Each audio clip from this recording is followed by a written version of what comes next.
Hello, everybody. Quote of the day. Patience can't be acquired overnight. It's just like building up a muscle. Every day you need to work on it to push its limits. I used to be someone who would say, patience is a virtue I don't have. I've stopped saying that. Patience is extremely important in life. Patience is something you have to work to master. Sleeping kitty. And you have to continue the practice of practicing patience in order to sustain it. Patience is incredibly important for two reasons. One is that there is no instant in life. Whether it's internal improvement, external improvement, progress, anything that you do in life doesn't happen overnight. There is no instant fix that's legitimate long term.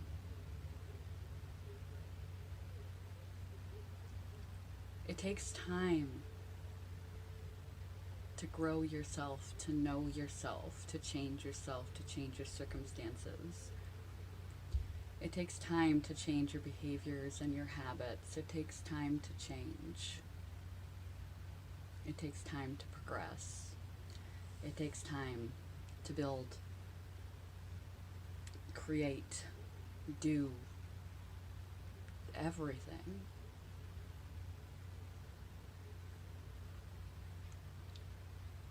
In order to maintain your flow and your momentum through the wait, through the work, through the effort, through the time, diligence, and energy involved in trying while you wait.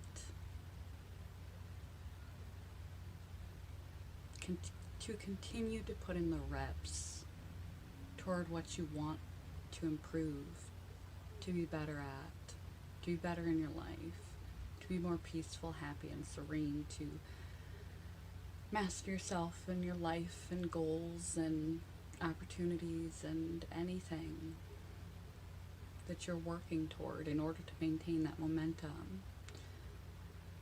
You have to have patience. The understanding that your results will take time to show up.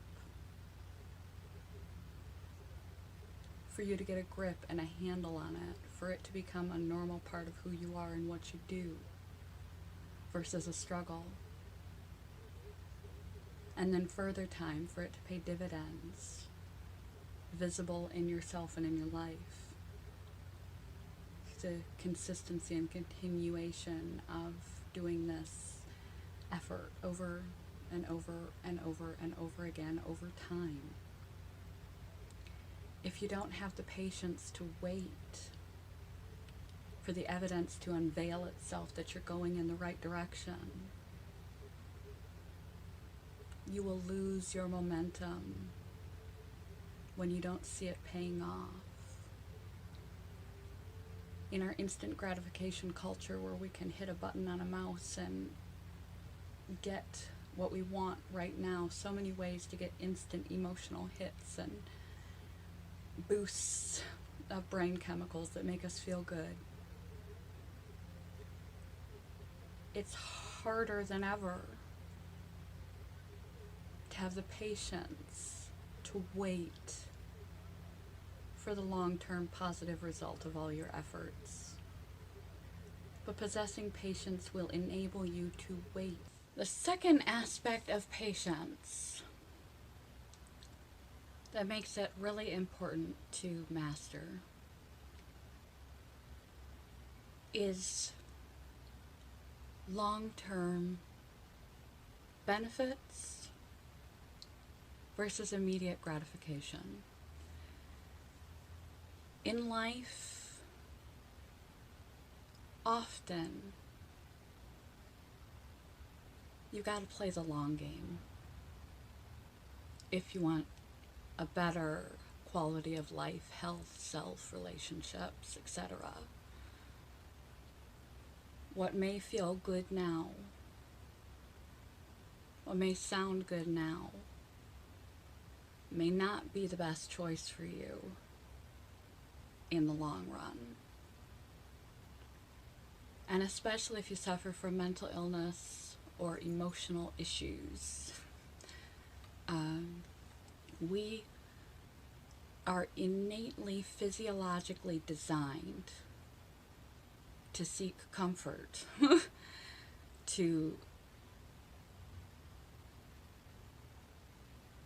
our body doesn't want to be too hot, it doesn't want to be too cold, it doesn't want to be hungry, it doesn't want to be sore, it doesn't want to expend energy, it doesn't want to be uncomfortable. And our emotions, we don't want to feel the negative ones. We don't want to feel anxiety. We don't want to feel ill at ease. We don't want to feel disquiet and nervousness. We don't want to feel anything emotionally uncomfortable or physically uncomfortable.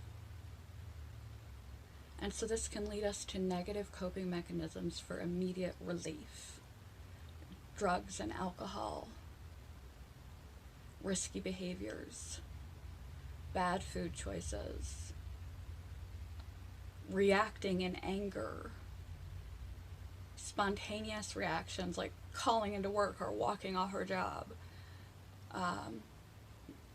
avoiding that have immediate and detrimental consequences, that relieve immediate discomfort now.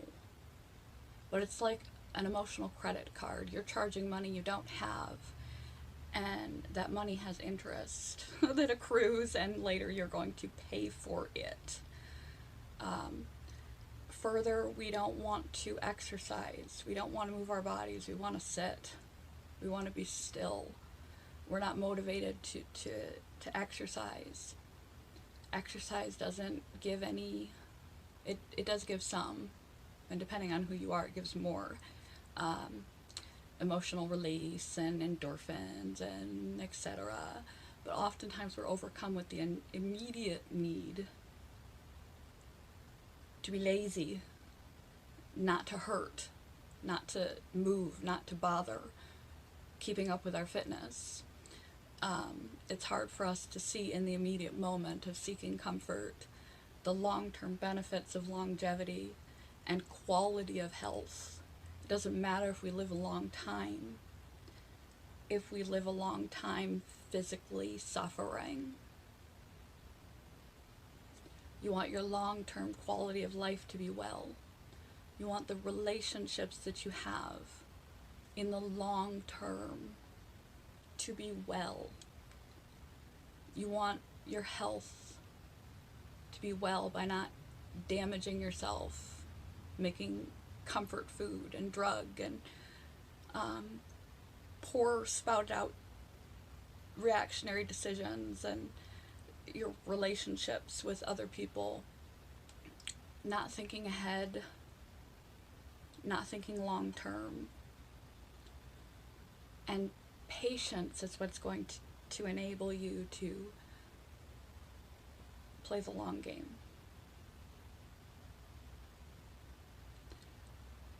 To space out yourself from current frustrations in the external world, in your relationships, in your finances, in your day just going haywire, in your mood, long-term or brief, in your physiology if you're stirred up, if you're uncomfortable and nervous and anxious and panicky. You're feeling triggered and you want relief, or you seeking ease and avoidance of those positive things.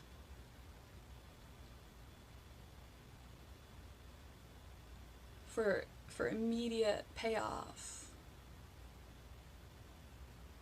And you do that again and again and again and again and again because you don't have the patience to endure sitting through the discomfort of physiological, physical, psychological, emotional frustration, anger, upset, unease, disquiet, panic, physical discomfort, etc., that you immediately react for an immediate reward that is costly in the long run. If you develop patience, a panic attack, for instance, only lasts 20 minutes. A full-blown panic attack, no matter how horrific they are. Don't count every second because it'll make the seconds drag the more conscious you are of the clock. But knowing full well that is what this is, and that in 20 minutes it will be done. That you can sit with it, sit through it, endure through it, and come out the other side just fine, without reaching for negative things that are going to be harmful for you to satisfy an immediate emotional need, without reacting to your partner or your children in a moment of anger or frustration, that you can pause and not need to have that emotional outlet immediately met, that you can pause and take a moment of patience for your mood and your frustration and your irritation to settle before you react and interact appropriately, that you can motivate yourself to do the things like move your body and eat appropriately and take good care of yourself to the best of your ability and do the things you need to do for quality of life overall in the long run.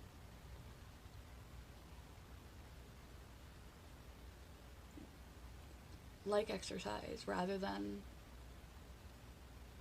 sleeping all day. Even if you feel depression, full-on depression.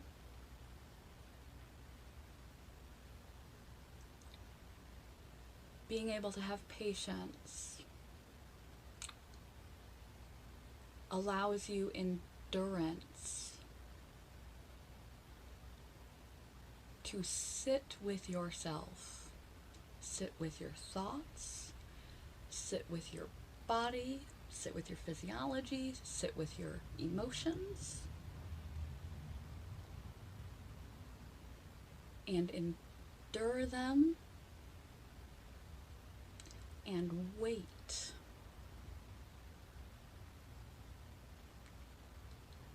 Until you are in an appropriate place where you can make objective and appropriate, better decisions for the overall quality of your life.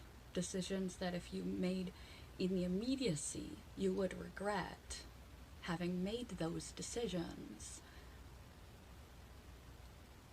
Trying to quash your emotions, trying to quash your reactions, or just letting them all out, or reaching for things that are bad for you. Patience allows you to sit with yourself and make better long-term decisions.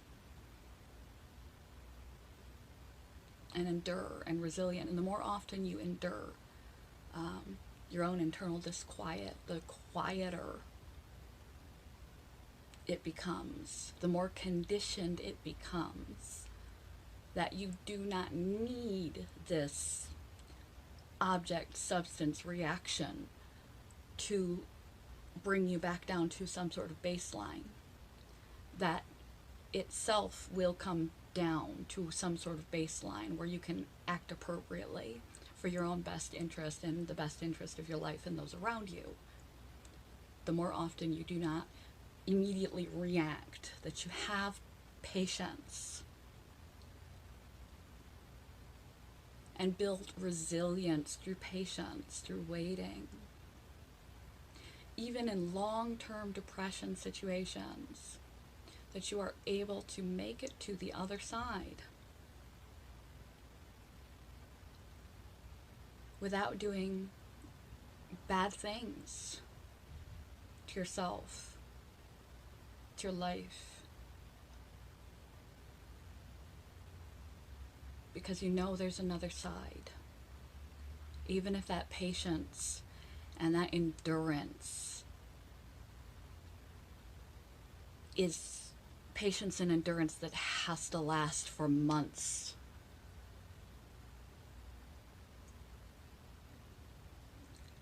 The longer you can spread out reaction and taking action, the better your overall quality of life is going to be, the better your relationships, the better your health, the better your decisions, the better everything is going to be. And the more you get used to getting used to your own discomfort, the more you'll be able to tolerate and decondition that reaction. It will come down on its own. You will get less fearful of it. It will be less amplified. It will come down on its own. It will be shorter. And you'll be more motivated to do the things as a habit, like exercise and eat right and drink water and take your medications and all of those things that are good for you in the long term, versus continually repeat immediate response, emotional quelling, discomfort quelling actions that are detrimental to you. So try to work to develop patience so that you can see from start to finish what you start, even before you see the reward. And so that you can better modulate and space out, reaching for emotional crutches, having positive reactions, appropriate reactions, controlling your emotions and responses effectively by waiting between discomfort, physiological, physical, mental, and emotional.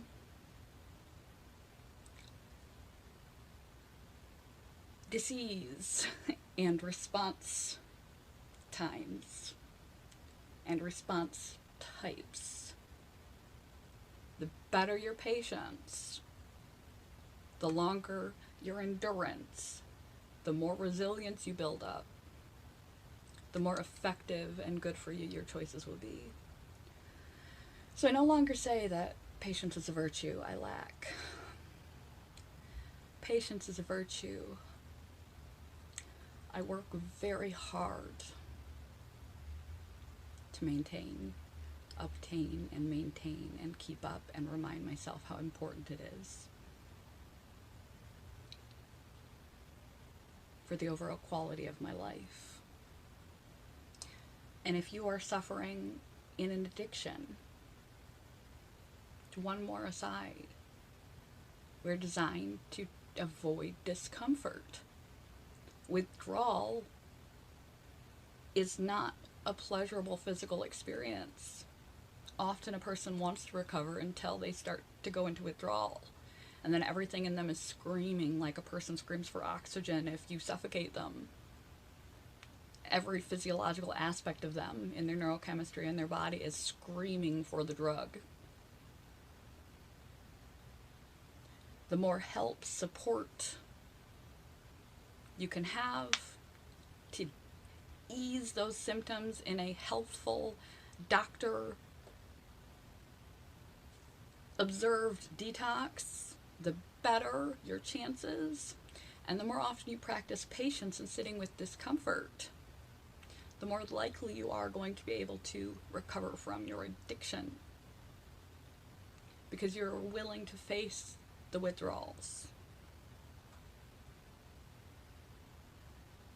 And I highly suggest you do so in a professional detox manner where it is safe and you have assistance, physically, physiologically, and mentally. But you'll be more inclined to climb that mountain the more you can handle discomfort without immediate reaction. Love you guys. Patience. Where's my quote book?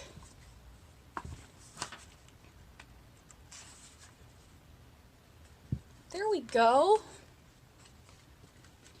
Patience can't be acquired overnight. It's just like building up a muscle. Every day you need to work on it to push its limits. Push your own limits. To acquire patience in achieving your goals, in enduring your own discomfort long enough that you can build resilience to it and react appropriately, and in your dealings with others, so that you do not inappropriately deal with other people or rack up nervousness and anxiety while you wait for something to arrive, to know, to become certain in your life. Patience is a key to peace. Practice patience.